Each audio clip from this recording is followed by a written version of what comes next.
இன்றே டவுன்லோட் செய்து உங்கள் ஃபேவரட் ஷோக்களை என்ஜாய் பண்ணுங்க. வால் நட்சத்திரம் காட்டுறேன்னு சொல்லிட்டு எங்க 2 பேரையும் ஆதி அங்கிள் ரூமுக்கு எதுக்கு கூட்டிட்டு வந்தீங்க? நாங்க நட்சத்திரம் பார்க்க தானே வந்தோம். பித்திசாலி பசங்க, உங்களுக்கு காட்டுறதுக்காகத்தான் அந்த வால் நட்சத்திரத்தை பிடிச்சு இந்த ரூம்ல கட்டி வச்சிருக்கேன். நீங்க என்ன சொன்னீங்க? வால் நட்சத்திரத்தை பிடிச்சி கட்டி வச்சிருக்கீங்களா? ஆமா ஆமா, அதுக்குத்தான் உங்க 2 பேரும் இங்க கூட்டு வந்திருக்கேன். ஐயோ, நம்ப மாட்டேங்குதுங்களே, கேள்வி மேல வேற கேள்வி கேக்குதுங்களே. இதுக்குத்தான் நான் அப்பவே சொன்னேன், எப்படி சமாளிக்க போறனோ. ஆதி என்ன வேற காணோம். மாமா, நட்சத்திரத்தை எப்படி ரூம்ல கொண்டு வந்து கட்டி வைக்க முடியும்? அது வானத்துல தானே இருக்கும்.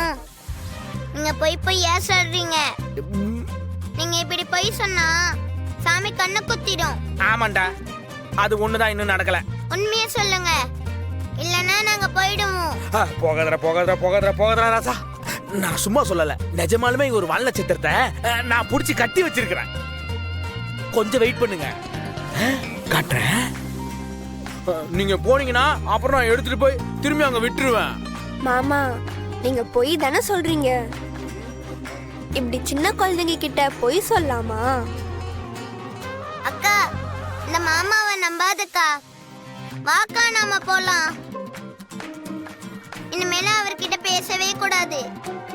அம்மா பொய் சொல்றவங்க கூட பேசக்கூடாதுன்னு சொல்லிருக்காங்களே. நான் அம்மா ரூமுக்கு போறேன். சொல்லுங்க ஆதித்யா. அப்பாடா, வால் நட்சத்திரம் வந்துருச்சு. எங்க வந்தது 2 பேரும் கிளம்பிட்டீங்க? இருங்க.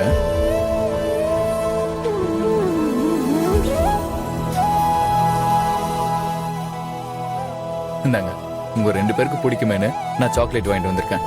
வாங்கிக்கோங்க. வாங்கிக்கோங்க, பிடிக்கும்ல? பிடிக்கும், ஆனா வேணாம் அங்கிள். ஏன் வேணான்னு சொல்ற? அம்மா நீங்க எது கொடுத்தாலும் வாங்க கூடாதுன்னு சொல்லிருக்காங்க. சரி, ஆனா ஏன் வாங்க வேண்டாம்னு சொல்லிருக்காங்க? அதெல்லாம் எதுவும் எங்க கிட்ட சொல்லல அங்கிள். சரி, உங்க அம்மா வேற என்னெல்லாம் சொன்னாங்க? இனிமே உங்க ரூமுக்கு நாங்க வரக்கூடாதுன்னு சொல்லிருக்காங்க. அப்புறம் உங்க ரூம்ல உங்க கூட படுத்து தூங்க கூடாதுன்னு சொல்லிருக்காங்க அங்கிள். மித்ரா ஆண்டி அன்னைக்கு இங்க என்ன படுக்க கூடாதுன்னு சொன்னப்ப நீங்களும் எதுவுமே சொல்லல தானே அங்கிள்? ஓ சாரிடா, நீ போனதுக்கு அப்புறம் அப்படி எல்லாம் சொல்லக்கூடாதுன்னு நான் மித்ரா கிட்ட சொல்லிட்டேன். அங்கிள், இப்போ நாங்க உங்க ரூமுக்கு வந்தது தெரிஞ்சா கூட அம்மா எங்களை திட்டுவாங்க அங்கிள். நாங்க போறோம் அங்கிள்.